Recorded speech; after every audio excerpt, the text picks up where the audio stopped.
welcome back to another video, and today we're back in the Megane and we're going to be putting it back together. Firstly, we're going to start on the inside. We've got the glove box to put back, we've got the wiring to re-insulate, and UCH to relocate as well. So I've never actually worked on a MK2 Megane before, so it's going to be fun trying to find out where it all goes. So down here we've got, oh, that's the battery test from when I was buying it. Don't know what that is. We'll put the key in a safe place. Right here we've got a few bolts. That's no good to us. What I'm going to do is I'm going to take the fuses out and I'm going to keep the fuses. They'll always come in handy. That can go now. As we can see, that's what's been cut off the loom. I'm taking it that plastic bit is for where the wiring goes through the bulkhead and it doesn't chafe. So we might keep that. Don't know what that is. Yeah, that can go. Don't know where that's for. Oh, hang on, here we go.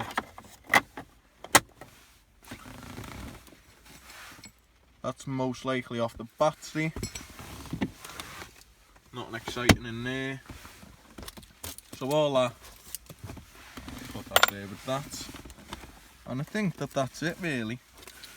So first things first, I'm going to tidy the wiring up and we're going to put this back where it should be. So as we can see, that big bunch of wiring, that's quite a considerable bunch. I've got to fit through that hole. So I've got a little bit of a ringer tape on there just to hold it all in place for the meantime. I can get it tighter. So once it's settled, I'll take it off and do it tighter. I've got just a few wraps around the loom. Got that one there, and as we can see, when you squeeze the wiring together, there's no crimping of the tape. So that means I've got it as tight as I possibly can. And I've just test fitted this rubber and it is going to be a very tight squeeze. And because it's been cut, I don't actually know if I'm going to get it perfect or not. But I'm going to continue to take them off, put them back on, and just see if I can get it that little bit tighter. I've got it all taped up now, and I've got it as tight as I possibly can. I've got this plastic housing out the bulkhead. I had to smash one of the clips, but no one's ever going to know. It's still got 3 out of 4 clips. It's not going to rattle. So it's not going to hold on to that plastic housing like I want it to. So I've been and bought 2 tubes of super glue, 99p, you can't go wrong. I always get the disposable tubes because the majority of the time it goes hard by the time you want to use it next. So we're going to super glue that back together. And if needs be, I'll super glue it to this plastic ring as well. Got the majority of this crack glued back together now. Super glue's done an alright job actually. And I've got it on that plastic thing. So all we've got to do is line that tab up with that cut out in the bulkhead. The bonnet release cable is through the plastic thing and it should pop right back in. And I've not had to glue the rubber to the plastic, it's gone on. And because I've fixed this crack, it's holding itself now. So this should just pop right back in there. Right, that marks the first repair that we've carried out on the Megane. And if you ask me, that is a very high quality bodge. It's the best you can do in a situation like that. Someone else has cut it, I've glued it back together, put it in the hole nice and good, and it's gone back the way it should have done. Right, let's move on to locating this. So I've just had a quick little look and I've found out how it goes in. I think we've got 2 locating lugs, one either side, and we've got a hole in the middle all the way through. So if we come under here, as we can see, we've got one hook there, there's another hook here, and right there we've got a thread. So obviously that must go up in there like that. So I've got it in, but because this wiring had been disturbed, I had to force the wiring over, and then eventually I got it lined up. But once it was lined up, it fell in. But the only thing is, I'm upside down. We've got the glove box in, it's not in there properly. All you done was basically just put the glove box in the hole. Did have to open the door, push this bit of trim out the way. But apart from that, the screws were in the glove box. The little blank was in the glove box for this piece. So as we can see, got some of them. They'll be for plastic threads and they'll be for the metal threads. So we have gone ahead and threw the glove box back in. It didn't take much really. So we had that one there, and there's 1, 2, 3 in there. We had one down here, and that panel just popped on. And I've just noticed it's going to need a good little bit of a clean because there's pen on everything. I think it's permanent marker as well, because I've tried to get it off and I can't. It says home in there. It says go. There's scribbles of paint in there as well, and pen. So that's the inside complete now. The only parts which we've got left are here. I've gone ahead, salvaged the fuses out of our second-hand fuse board. We've got an air box, we've got a little bit of piping. We've got the battery plastics. And this, I'm not too sure where that goes. It looks like an interior component.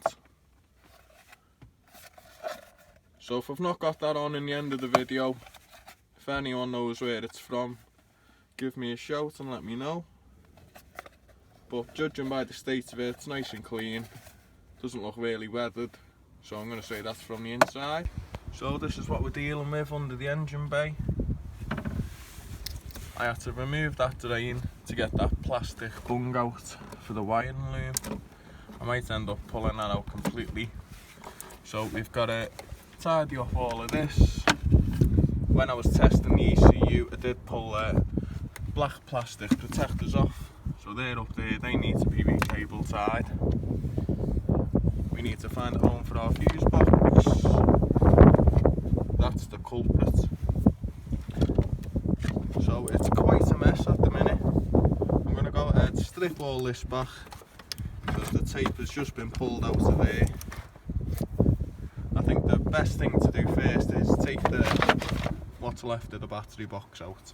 So this is an earth what's been put on by my mate's dad. So we've sorted the issue now. I know that's not doing any good. So that's going to be coming off. And now our ECU should be free. Basically it is. So we can now get our wiring loom out the way and pull all this plastics out. So this wiring is in a bad way in general. So all of this, I'm going to strip it all off. I may as well, it's already out. We've got a bare wire there, got a bare wire there, we've got a bare wire there. This is where someone else has been testing it. So all of this needs to come off, and I'm just going to double check and then redo it all. So I'm just going to keep updating you every time I can. This is as far as we've got so far.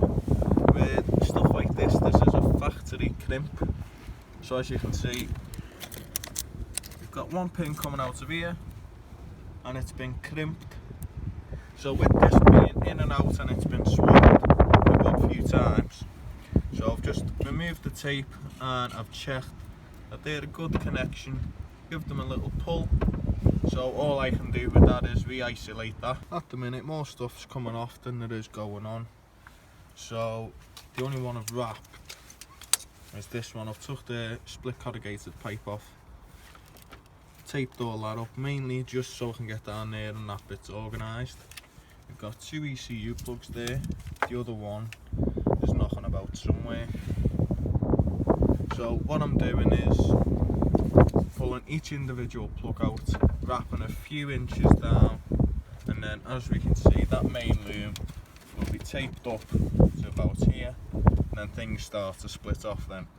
So if I tape this up fair way down, it can just be bunched up together with the rest of them closer to the bulkhead. So right now I'm going to fix the wire that was causing the initial issue with the car. I did just twist and tape it, so now it's time to fix it properly. I'm going to crimp it, so as we can see we've got normal crimp here. What I do is I'll heat that tubing up and then push the actual metal sleeve out, and then you can get a proper bit of shrink wrap on it, and you can double up on the shrink wrap as well, so it's going to be watertight and it's going to be nice and slimline. Gone ahead and fixed our broken wire. I've crimped it on there, it's not going anywhere, and the reason I've crimped it is because I've not tested what it's for yet, and I don't want to be altering the resistance if it's a delicate circuit. So far I've got these two taped up, and I'm just untangling all the rest of it. I've had to undo a few earths, as we can see, because there's a few wires running through the middle of other looms and I can't wrap it up properly. Starting to see a little bit more progress here. This is our ECU one, that one's done. We've got both other ECU ones done. I think I've done that one wrong because that one goes to the battery and our negative terminal is obviously there, and that's going to be down at the bottom of the tray, so that one might need to come out. Right now I'm going to go ahead and fix all the nicks. All I'm going to do is isolate them, just put a bit of tape around them. We've got that one. There's another break in that wire further up here somewhere if I remember rightly. There we go. So that one's got two. That one's been opened there. That green one should be fine. And down here we've got a purple one. So I'm just going to go ahead and retape all of them. This is where I'm currently up to. I've got a few little wraps of electrical tape around there just to hold it all together.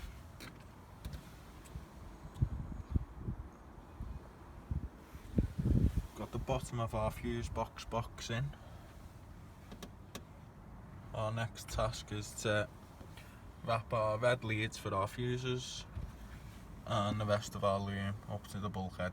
This is where we're up to. It's quite windy today, so as we can see I've got the fuse box all plugged in and it's an absolute nightmare. We've got it taped up all the way up to our bulkhead. We've got it split off here, and believe it or not this goes in there upside down. So that box that I didn't know which it was on the back seat, you'd have to feed the fuse box into that box and then feed that box into the fuse box, but you've got to put the lid on first. So I'm not going to be able to video any of that, so I'm going to assemble this and then put it in there. So I've got our fuse box in our box, it clips in there, same again on the other side, and now that has to clip into 1, 2, 3. And we've also got this leftover wire, so I can't find anything it connects to, and there's a little holder there, so I think that's been sat on there for some sort of optional extra. So that's just where it's going to live now. It's going to go back in there because I can't find anything that it could connect to. I've figured out how it all goes back in. I ended up putting the box together and then sliding our fuse box on, and now our cover will slide on there very nicely, just like so. I had to undo this because the wiring was a bit tight, so that will now sit all nice and flush.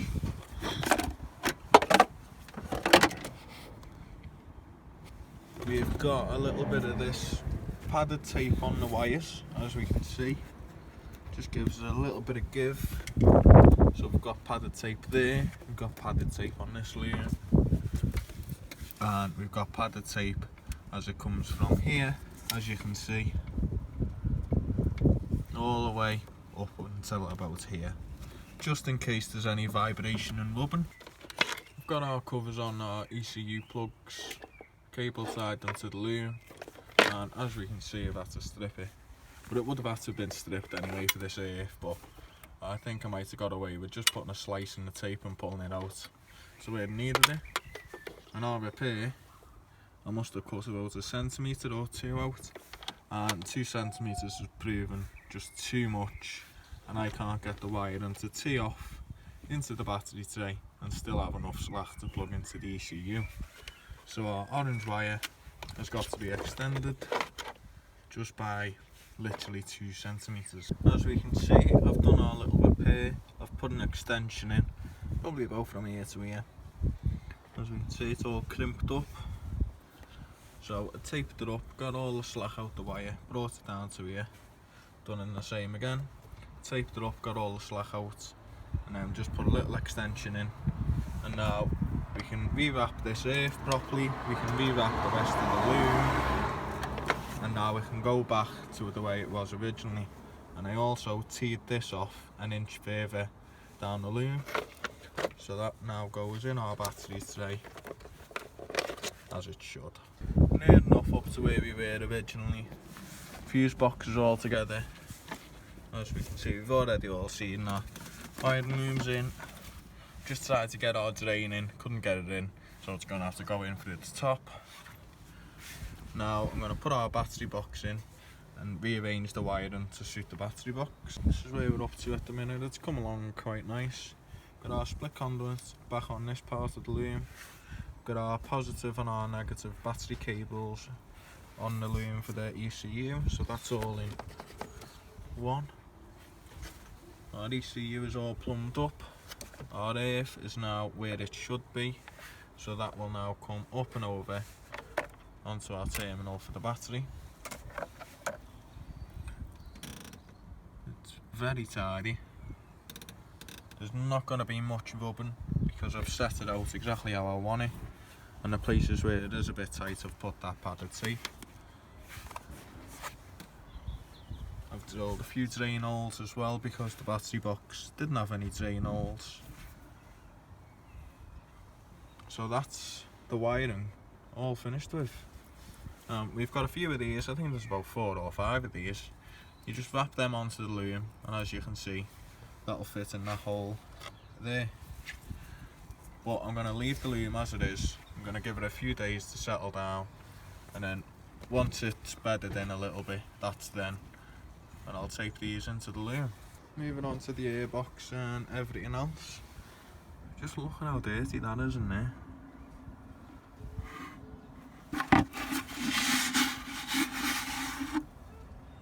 That's going to need a good wash before I put it on.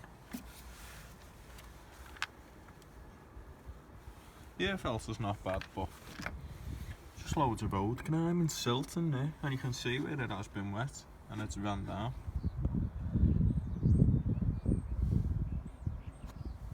So that's going to need a good wash.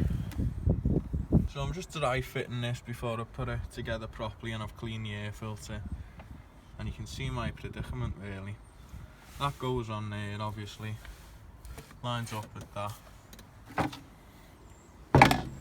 That's not going to work, is it? So that's going to have to come back out. So just imagine you've seen me do that, because I'm not going to video it for the second time. So next time you see it, it's going to be all together and it's going to be nice and shiny. So I've just pulled the liners out. I've got our drain hooked back up, and as we can see, it's got this little one-way valve thing on the end. We're going to go ahead and get rid of that. It doesn't do anything. It doesn't stop water from spraying back up inside there and clogging it all back up, because that's what the liners are for. So this is just going to get clogged in the future. So we're going to get rid of that. And I'm not going to video any of this because we're just rebuilding it. So this is the before, and I'm going to go ahead and degrease and get a snow foam cannon in here. Just to remove all the dirt. I may as well while I'm in here. This is the finished product. It's about as clean as I'm going to get it. I don't want it spotless, and it doesn't need to be spotless anyway.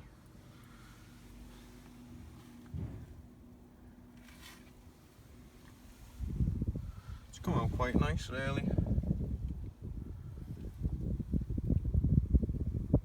And I've gone ahead and washed our liners as well, inside and out. If you're thinking about getting one of them, just don't. I've put a new nozzle on the hose, as we can see, because it just weren't staying on, it kept on popping off.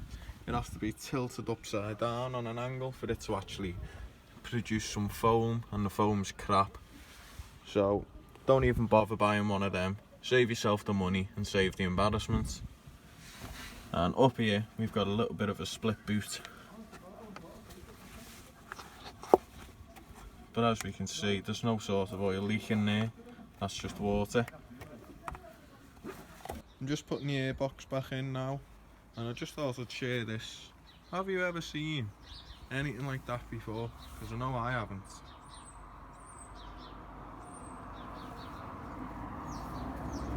That's the most complex airbox setup I've ever installed.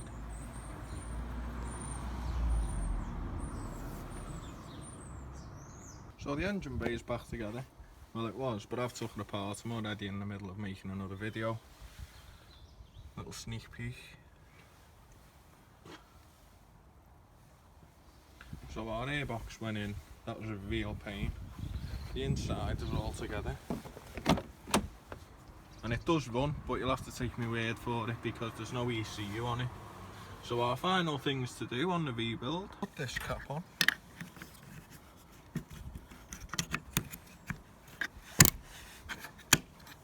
Like so. And to install our stubby aluminium aerial. You do get a little security spanner which fits in them grooves, but I don't think we need it really. Just tighten it by hand.